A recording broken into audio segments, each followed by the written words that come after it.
Oh no, shit. I want to talk about something that's been building up for years and finally feels like it's reached its breaking point. The NCAA is dying. Not slowly, not gracefully. It's being dismantled piece by piece by courts across the country, by its own contradictions, and by the economic reality it spent decades trying to suppress. And not only do I think it's fine, I think it's necessary and overdue. Okay? Here's where we are. This week, a Louisiana court granted a temporary restraining order to 33 college athletes, including 16 football players, who want to return to college for a fifth season. 3 of those players are currently on NFL rosters. They signed with NFL teams, they went to training camps, and now they want to get out of their NFL contracts to go back to college. Okay? Players are voluntarily leaving the NFL to go back to college football. This is not something that happened 5 years ago. This is not something that would have made economic sense 5 years ago. The fact that it's happening now should tell you everything about how completely the landscape has changed. And I'm going to bring this one local. TJ Harden, an undrafted running back who signed with the Seattle Seahawks, has now been cut, and he has entered the transfer portal to go back to college. He's part of the same group. He made the calculation that another year of college football with NIL money on the table and with visibility and another shot at the draft is a better option than being on the fringes of an NFL roster. And Anthony Hankerson, who signed with the Seahawks, is also in the group seeking this restraining order. 2 Seahawks connections in one story. This is not abstract legal debate. So how do we get here? So Jay, just real quick, your first thoughts. When you hear, because you went to a fairly large school with a big sports program in college, would you have ever imagined, like, yes, I'm going to leave college to go to the pros, and then you know what? No, I'm going to go back to college. Screw it. Because that makes more sense to me. That is like fucking bananas. Like, how many times has this happened? Like, in the past, like, you don't do it. Like, why? Like, I don't know. When you make, like, when you're growing up and you're playing sports, right? As you get older, you get into the higher age brackets. You don't fucking go backwards. Don't go backwards? Like, yeah. It doesn't work that way. Okay. The NCAA built its entire power structure originally on one word: amateur. As long as college athletes were amateurs and they weren't being compensated, the NCAA could control them. It could set the rules. It enforced eligibility. It generated billions of dollars in TV rights, merchandise, ticket sales, and apparel deals, while the players who made all that possible received just a scholarship and the privilege of not being paid.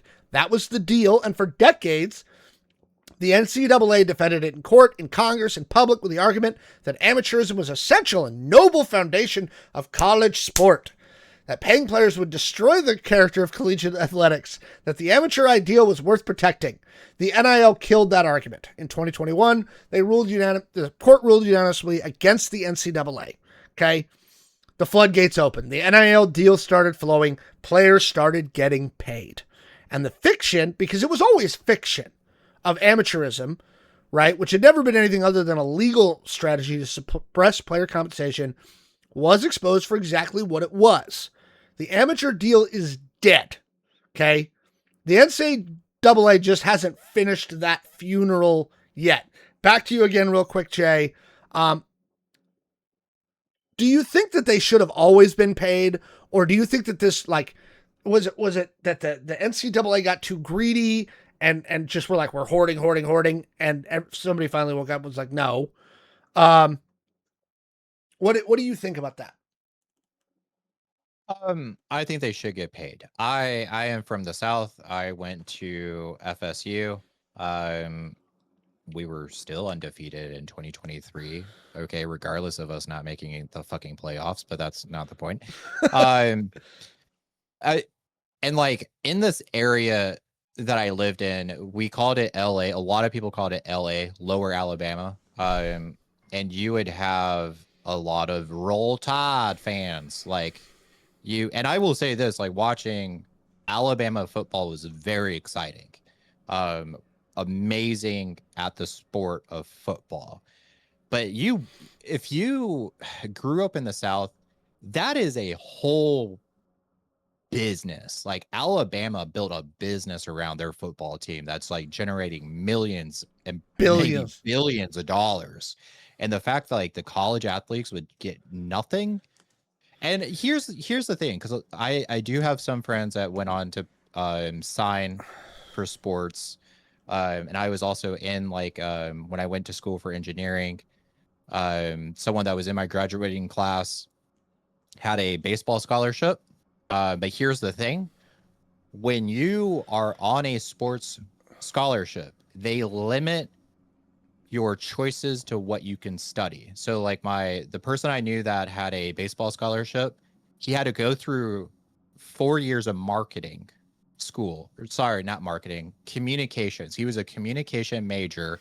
He graduated, got his degree, stopped playing baseball, and then went back to school for engineering because that's what he wanted to do. But the college would not let him do engineering and baseball at the same time. And so this whole thing about like, oh, they're fucking students first and athletes second. It's bullshit. And they should get paid, because I will say this, they are risking their athletic careers just as much as pro players. And the worst part, to me, the thing that got me was the guys who would get hurt sophomore, junior year. Like, blue chip talent gets hurt sophomore, junior year. That's it. You're done. Your scholarship is pulled. You get no compensation. That's it. You're over. And again, you were a communications major for 3 years. And so now you don't really have anything to fall back on. Now let's talk about Brendan Sorsby. This was a big one a few weeks ago, and this is going to hand it down. The Sorsby case is where the NCAA's powerlessness this year became impossible to ignore. Sorsby is a quarterback, 2-time transfer. He reportedly received a $5 million NIL deal to transfer to Texas Tech. And while he was a student athlete, he admitted to betting at least $90,000 on sports, including games involving the team he was on. Betting on your own games. This is one of the most clear, unambiguous violations in the rule book. And the NCAA issued a permanent ban. You can't bet on your own games. And Sorsby sued in state court and won an injunction allowing him to play.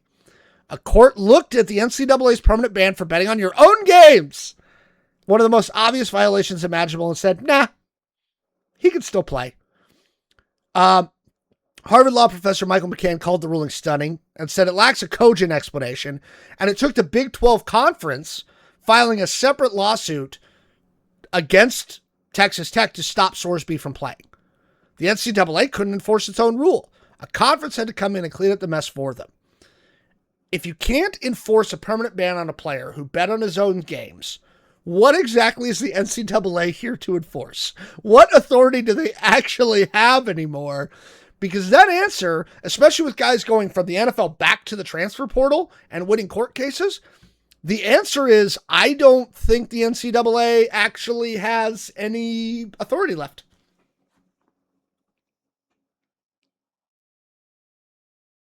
Yeah, I think like all of these fucking I don't know, sports programs, they're all super corrupt, right? Like look at FIFA. It's like common knowledge how corrupt they are. And all the information that came out about the Dodgers this week, but that's a whole other topic. Oh God. But yeah, they're all corrupt. Back to these eligibility lawsuits. The Sorsby case, these 50-year lawsuits are the same story. They're about the courts systematically dismantling the NCAA's ability to govern college athletics. Here's what's actually happening. The NCAA changed its rules in June to allow athletes to play 5 seasons. Fine, whatever. Give them an extra year. Long overdue. Then they made the change to deliberately exclude the outgoing class of seniors who'd played 4 in their first 4 years and the exact players who would have benefited under the new rule if they'd started college a year later. The NCAA say they didn't want a sudden influx of returning fifth-year players taking roster spots from incoming freshmen, which is a reasonable concern. Because what they actually did was change the rules that specifically exclude the people who would have benefited from the change, right? So those players just went to court, and the courts have been giving them what the NCAA wouldn't. The most significant order A class action Colorado covering all the athletes who started in the 2022-23 academic year was called egregious by the NCAA's own chief legal officer. They've appealed it. They may win the appeal, but more lawsuits are coming because the athletes have figured out that the courts are more sympathetic to their arguments than the NCAA ever was.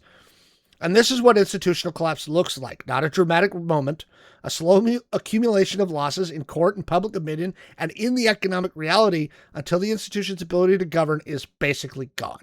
The NCAA needs to be torn the fuck down and rebuilt. Not reformed, not adjusted, fucking rip it to pieces and rebuild it with a structure that actually makes sense in a world where college athletes are compensated, where the transfer portal exists, right?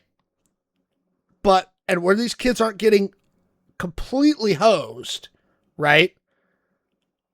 But the way that it's working, what this looks like specifically, I don't know. I don't know what they're gonna do. Jay, do you think that they can reform the NCAA at this point, or do you just got to tear this motherfucker down?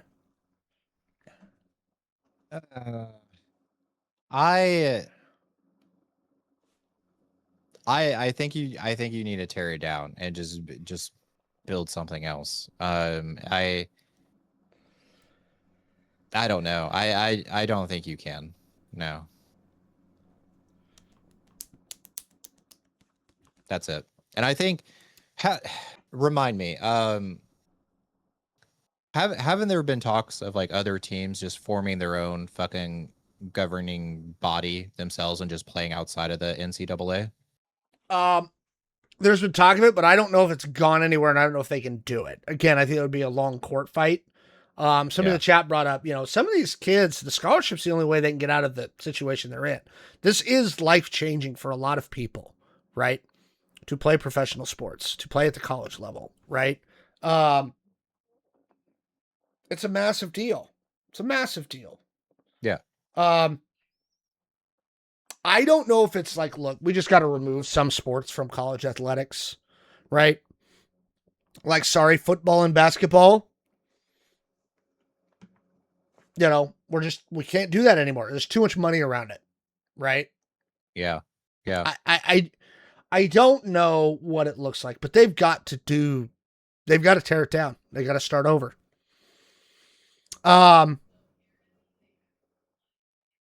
And again, like I almost feel bad, right? Because I've talked on the show a lot of times how I think that sports is a great thing that could cause a lot of civic pride. And I don't think that's a bad thing, right?